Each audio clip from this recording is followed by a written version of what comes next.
네. 어제가 우리 그 교회 연간 계획표 우리 달력 보니까 어제가 전교인 나들이였더라고요. 예. 이 일이 없었으면 같이 이제 나들이를 다녀왔을 시절인데 언제 꽃 피고 또 언제 또 꽃이 졌는지 목련, 개나리, 벚꽃이 어느덧 다 떨어지고 이제 녹음이 짙어지고 있습니다. 그럼에도 우리의 일상에 또 지친 사람들이 야외로 또 계속해서 쏟아져 나오고 있지요. 그렇게 해서 봄을 즐기는 봄의 마지막 여름으로 가는 이 시절을 또 즐기고 있는 한 주간이었습니다.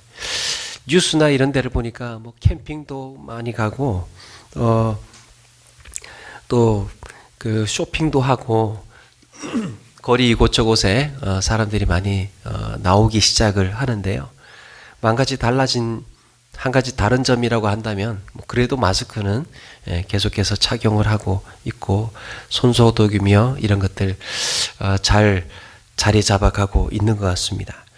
며칠 전에 그 고속도로 휴게소를 갔더니 한쪽 방향으로만 앉아 있더라고요. 마주 앉아 있지 않고 딱 일렬로 무슨 영화 보나 해가지고 했더니 한쪽 방향으로만 앉아서 식사를 하고 있었습니다. 정말 하루빨리 이 사태가 안정이 되어서 같이 좀 마주 앉아서 식사도 하고 나들이도 하고 이렇게 마음껏 교제 나눌 수 있는 날이 오기를 소망합니다.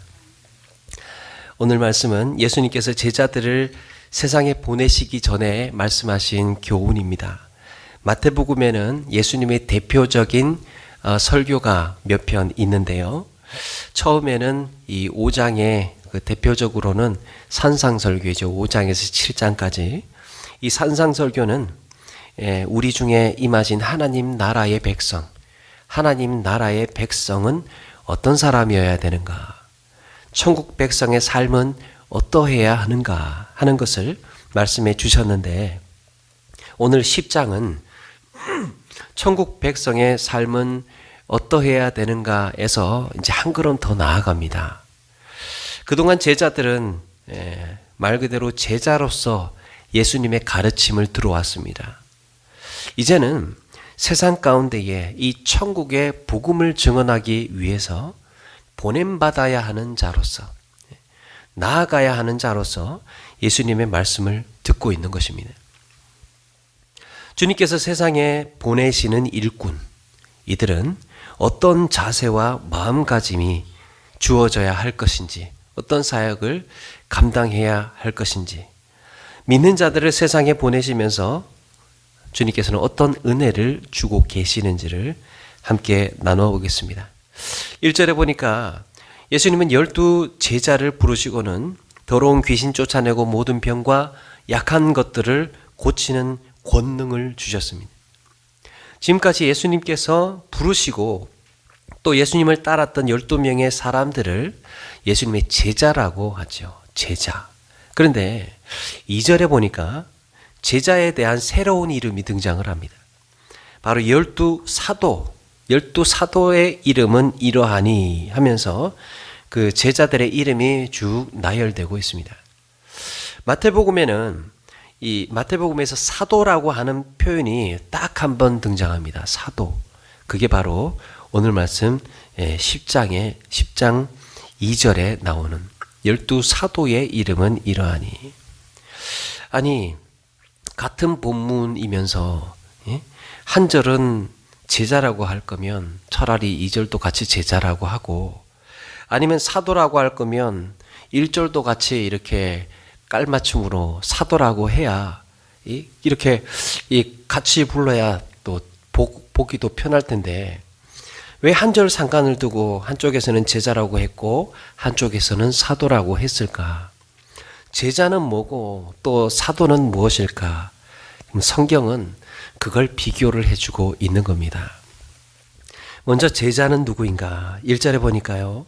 예수께서 그들의 12 제자를 부르사 그랬습니다. 12 제자를 부르셨답니다. 예수님께서 부르셔서 예수님을 따르고 진리의 말씀을 배우는 자들. 그래서 제자에 해당하는 제자를 마데테스라고 하지 않습니까? 이 마데테스는 배우다, 익히다라는 뜻에서 유래했습니다. 문자적으로 제자를 그래서 배우는 자, 익히는 자, 배우는 자, 익히는 자를 제자라고 합니다.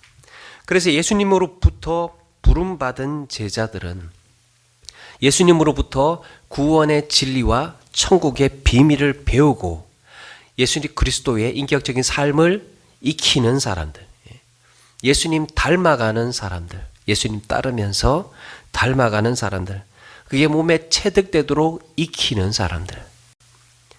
주님 곁에 있는 동안에 그래서 제자들은 부지런히 배워야 하는 사람들이었습니다.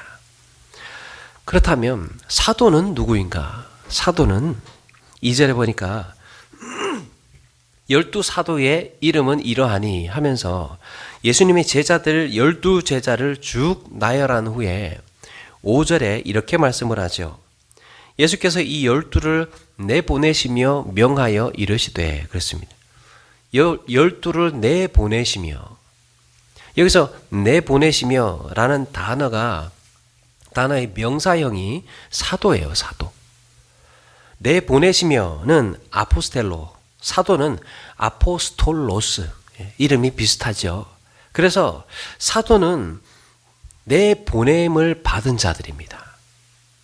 자, 이런 점에서 오늘 말씀에 비추어 본다면 제자는 예수님께서 이렇게 부르신 자들이고, 제자는 부르신 자들이고, 사도는 예수님께서 세상으로 내보낸 사람들입니다. 사랑하는 여러분, 예수님께서 그들을 제자로 부르신 것은 세상으로 보내시기 위해서였습니다.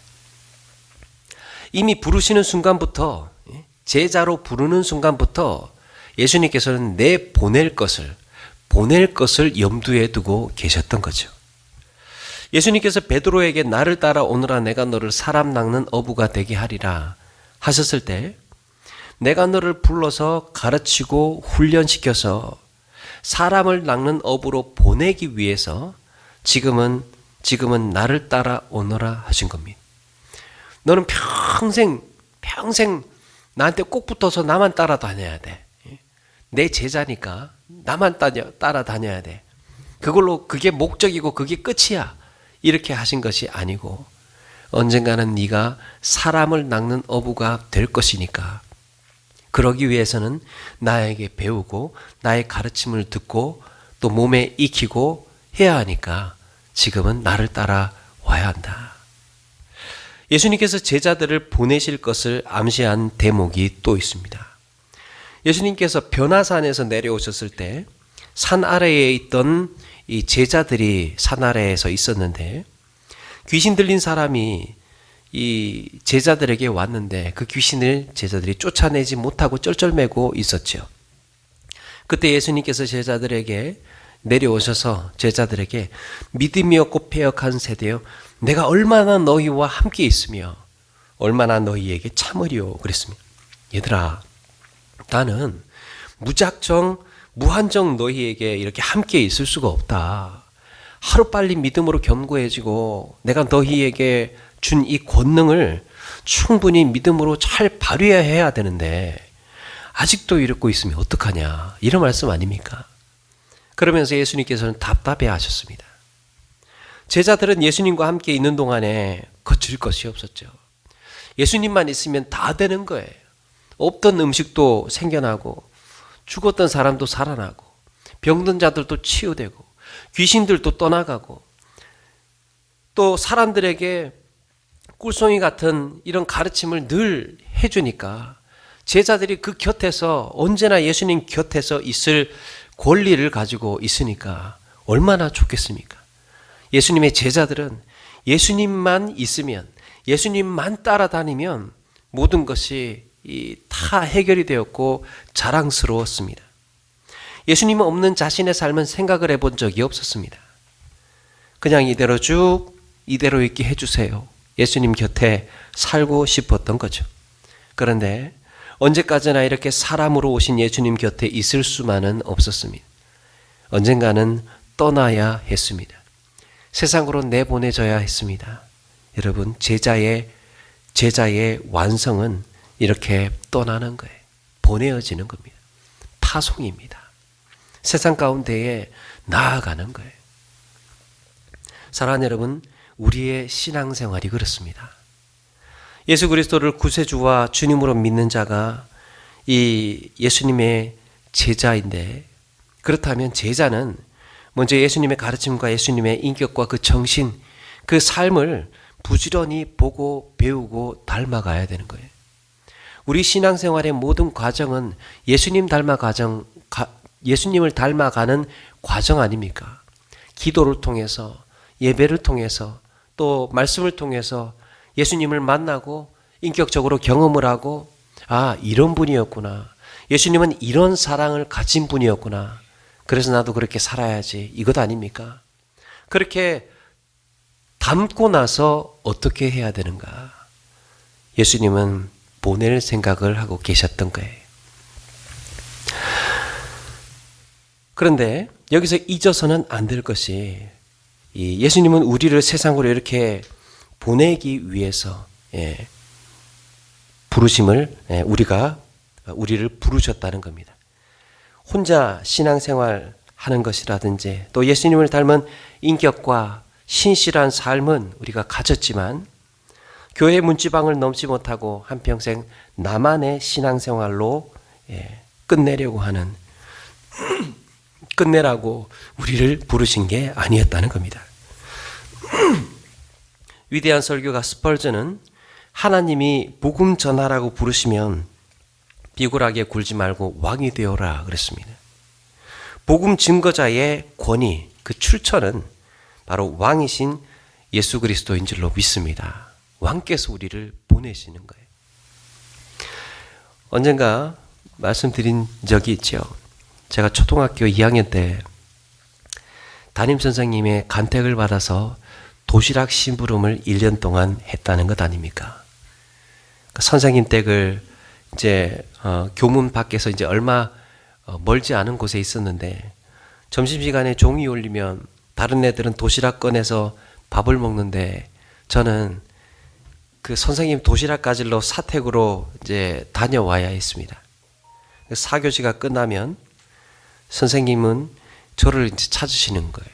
그래서 이 선생님의 시선이 저를 향합니다. 그리고는 딱 눈이 마주쳤을 때 살짝 웃으시면서 부탁 좀 하자 하는 이런 표정으로 저를 이렇게 바라보시면, 저는 좋아가지고 총알같이 선생님의 도시락을 가져옵니다. 선생님이 다른 애도 아닌 나를 부르셨다는 게 이게 얼마나 기쁘고 자랑스러운 일인지 몰랐습니다.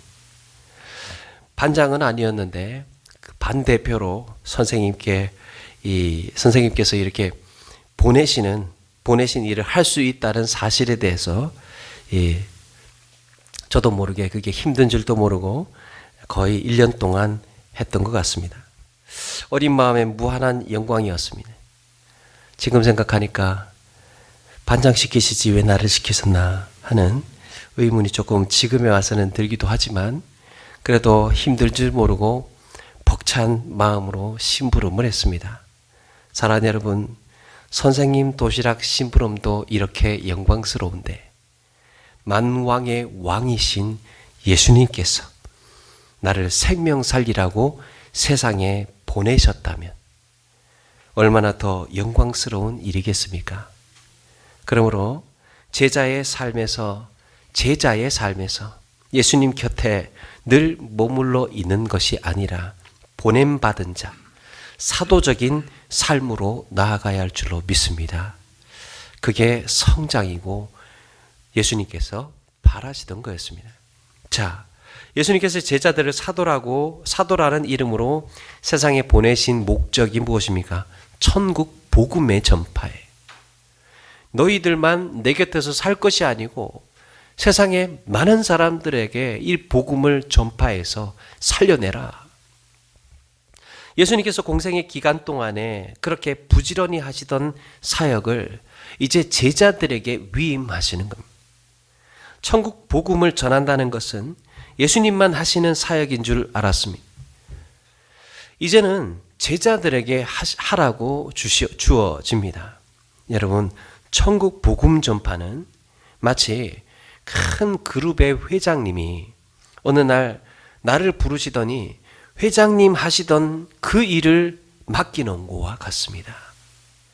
나의 존재 가치와 위상이 얼마나 올라가겠습니까? 어떤 조직이나 공동체에서, 회사에서 사장님이 어느 날 나를 부르시는 거예요. 근데 동료 직원들보다 나를 부르셔서 그 사장님이 하시던 중요한 일들을 맡기신다면 그 공동체에서 자기의 가치와 위상이 얼마나 올라가겠습니까? 예수님께서 하시던 일을 나에게 맡기셨다는 것은 바로 그와 같은 것입니다. 예수님은 공생의 사역에서 이 땅에 오셔서 하시던 일이 이거였습니다.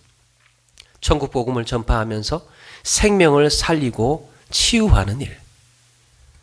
일찍이 예수님께서 온 도시와 마을을 다니면서 그렇게 가르치고 복음을 전파하고 약한 자들을 고치실 때 예수님을 만나고 이렇게 찾아오는 사람들이 예수님은 불쌍해서 견딜 수가 없었죠.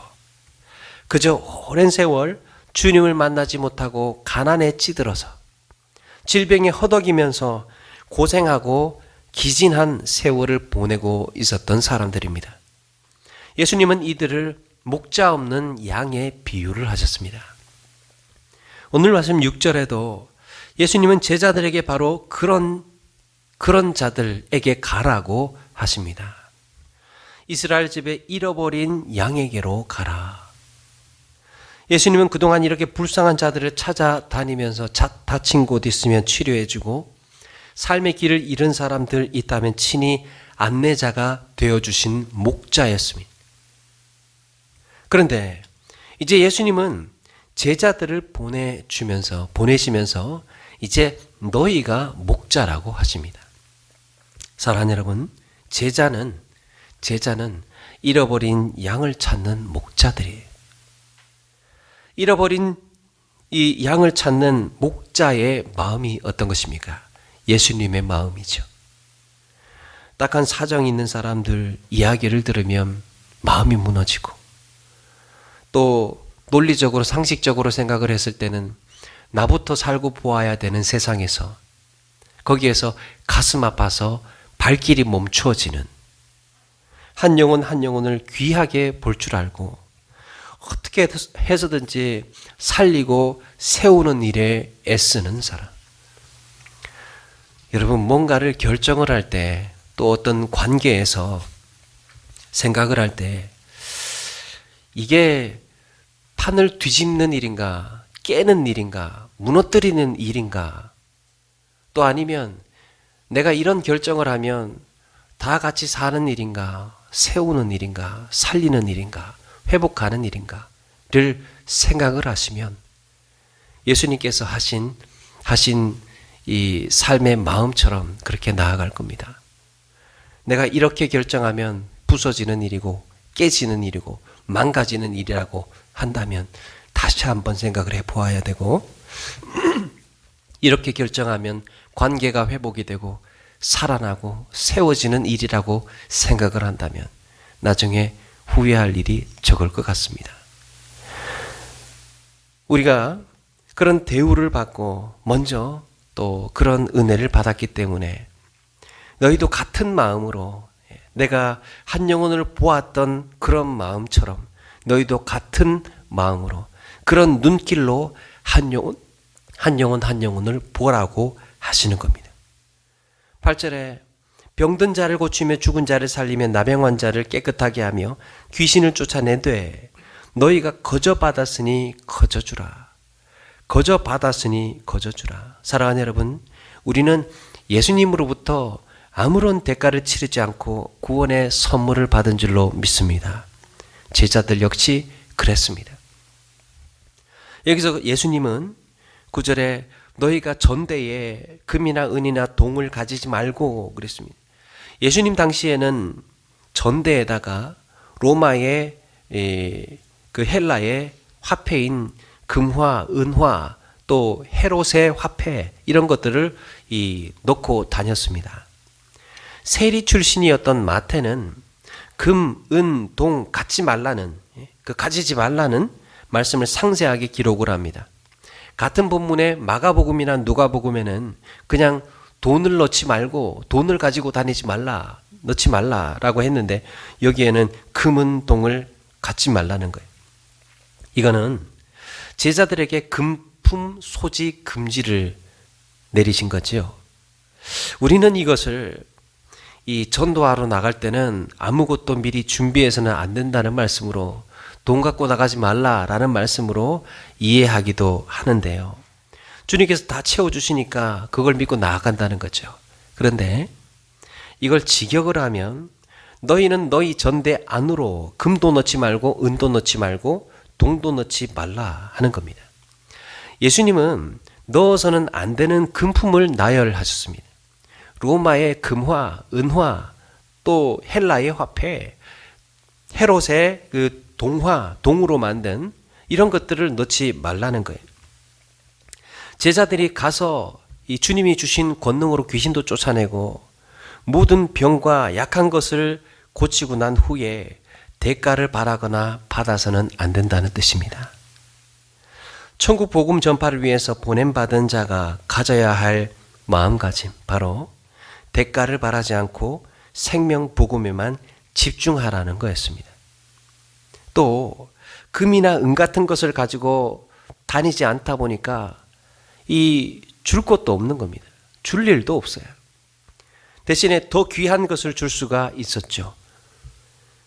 그렇다면 이 생명의 복음은 무엇을 말하는 걸까? 이 모습이 사도행전에 등장을 하는데요. 우리가 잘 알고 있는 베드로와 요한이 성전에 올라갈 때 미문에 앉아있던 나면서부터 못 걷는 자를 보게 됩니다. 이들이 나면서부터 못 걷는 자와 이 눈이 마주치는 순간 구걸하던 사람은 야, 저 사람들이 왜 나를 보나, 뭐 좀 주려고 나를 보고 있는 건가, 이렇게 생각하고 있을 때 베드로와 요한이 그에게 다가갑니다. 그리고는 은과 금은 내게 없거니와 내게 있는 것을 네게 주노니 나사렛 예수 그리스도 이름으로 일어나 걸으라. 네가 은과 금 받으려고 나를 보고 있었느냐? 그런 것은 내게 없다. 그러나 더 귀한 걸 주겠다.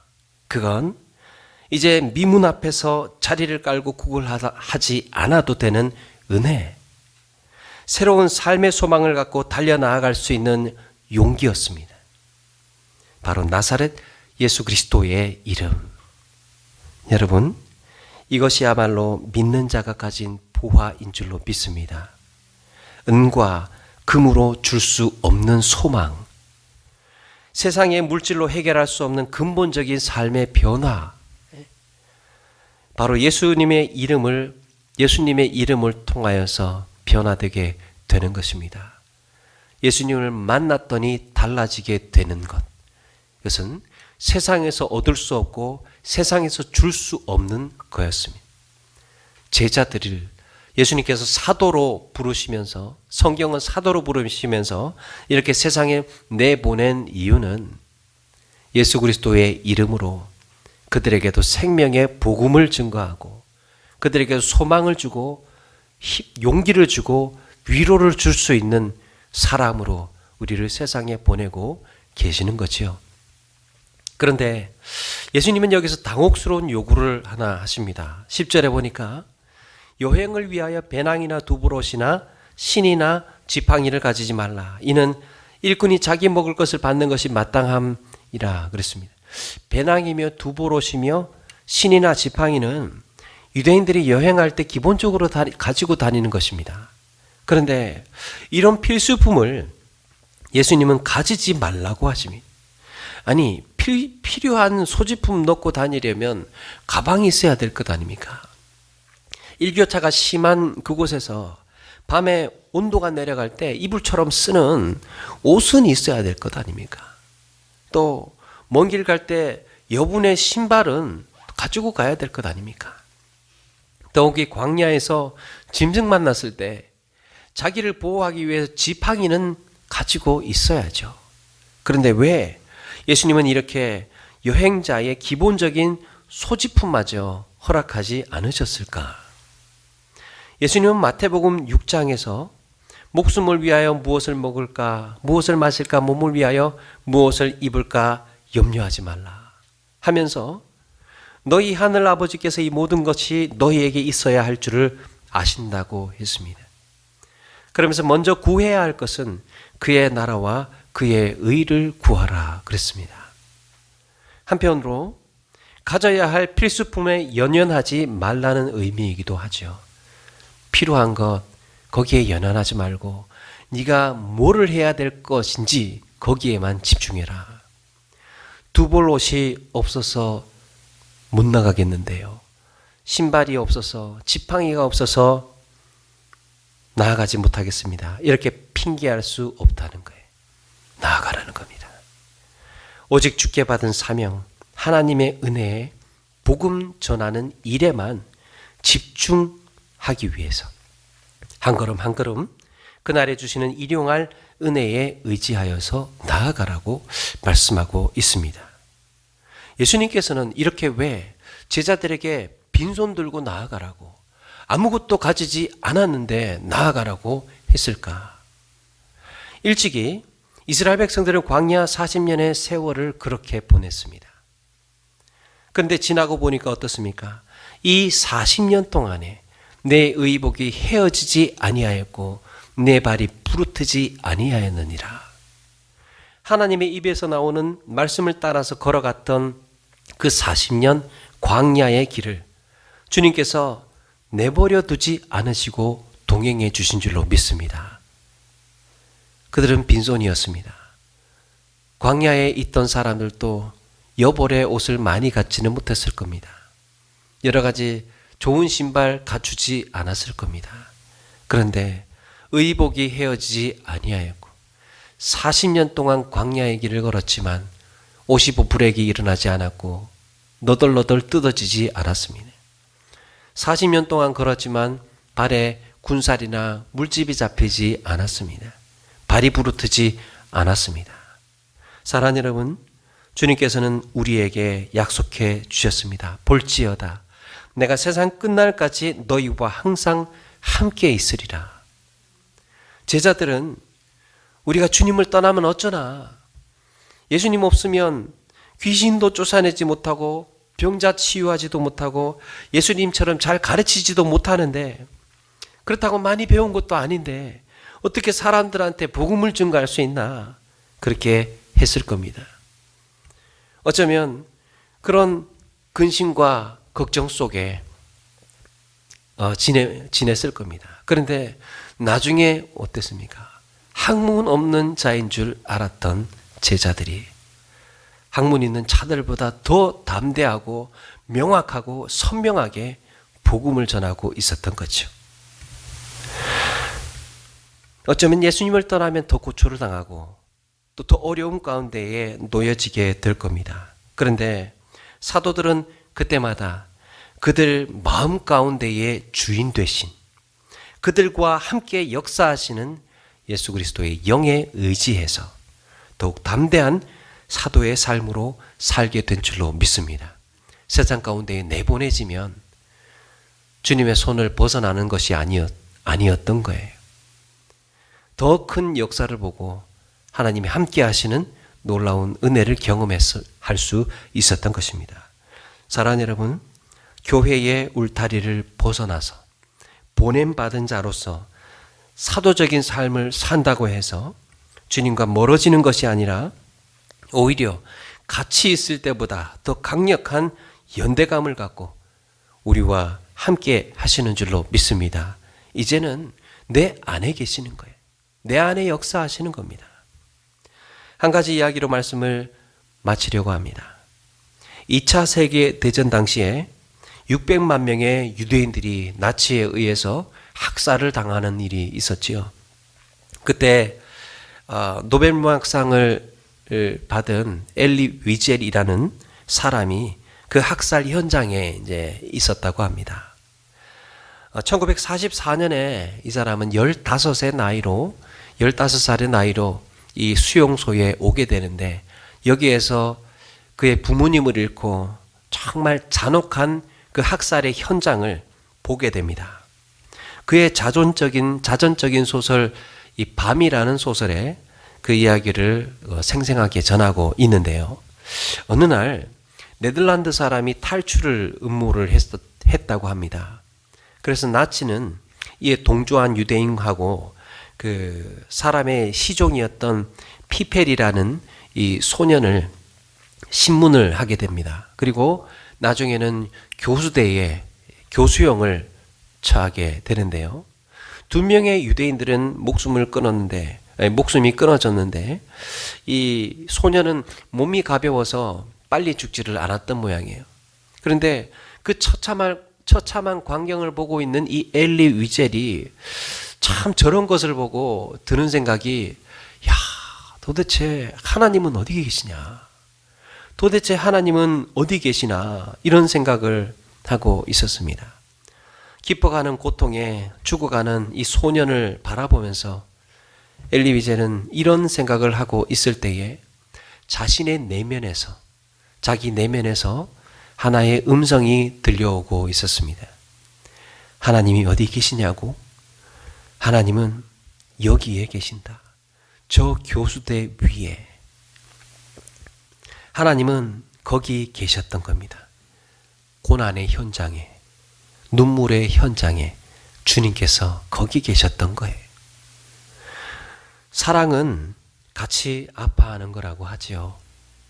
하나님은 고통의 구경꾼이 아니라 내 고통의 참여자로 지금도 우리의 삶에 함께 하시는 줄로 믿습니다. 예레미야 선지자는 이런 하나님의 아픔을 기록을 합니다. 에브라임은 나의 사랑하는 아들, 기뻐하는 자식이 아니냐. 내가 그를 책망하여 말할 때마다 깊이 생각하노라. 그러므로 그를 위하여 내 창자가 들끓으니 내가 반드시 그를 불쌍히 여기리라. 여호와의 말씀이니라. 내 사랑하는 아들, 내 기뻐하는 자식이 아니냐. 내가 그를 책망하고 말할 때마다 창자가 끊어질 듯이 아파온다고 합니다. 그래서 반드시 불쌍히 여길 거라고. 사랑하는 여러분, 세상을 향해서 사도적인 삶으로 나아갈 때 우리는 내 안에 역사하시는 주님을 더 크게 경험하면서 살게 되는 줄로 믿습니다. 고통이 큰 곳에서, 어려움이 심한 곳에서 하나님의 은혜, 하나님의 역사는 더 선명하게 느끼고 경험하게 되는 것이죠. 우리가 고난을 받을 때 하나님은 어디에 계시는가? 하나님 어디 계시는가? 어디에 계신다는 겁니까? 우리의 죄를 짊어진 바로 저 십자가 위에, 어린아이가 매달려 있는 저 교수대 위에, 우리가 누워있는 침상 위에도 우리의 눈물과 고통 속에 하나님은 늘 함께 하시는 줄로 믿습니다. 헬렌 켈러는 말합니다. 세상은 고통으로 가득하다. 하지만 그 고통을 극복하는 사람들로도 가득하다. 예수 그리스도의 이름으로 내 안에 보냄받은 자의 삶으로 나아가시고 생에 주어지는 모든 어려움 넉넉하게 감당하며 이겨나가시는 저와 여러분 되기를 주님의 이름으로 축원합니다. 찬양하겠습니다.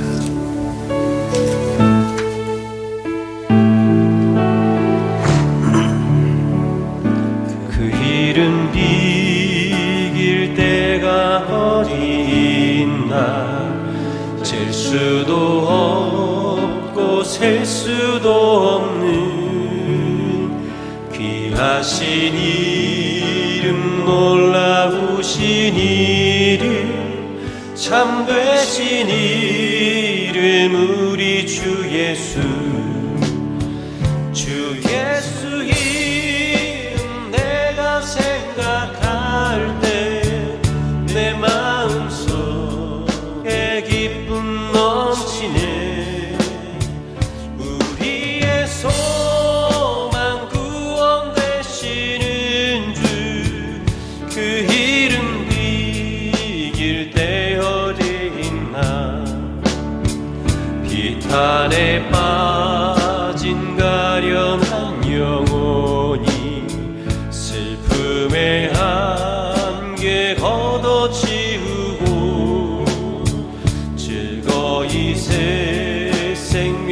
새 힘을 얻어 쓰라린 상처 아무런 주 예수 이름 주 예수 이름 내가 생각할 때 내 마음속에 기쁨 넘치네 우리의 소망 구원 되시는 주 그 이름 이길 때 어디 3절 찬양하면서 준비한 예물 이 세상 모든 것이 없어져도 그 이름 오늘 더욱 빛나리 내일도 영원토록 증거되며 찬란한 빛을 더욱 발하리 주 예수 이름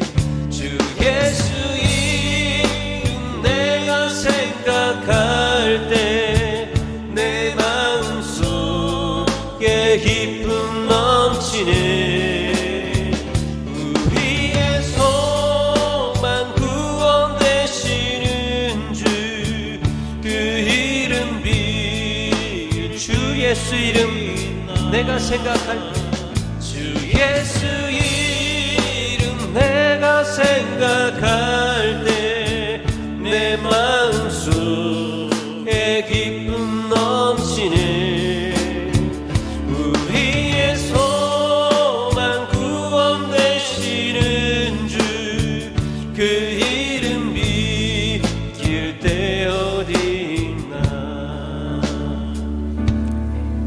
네, 우리 오늘 말씀 기억하면서 함께 기도하며 나가기를 원합니다.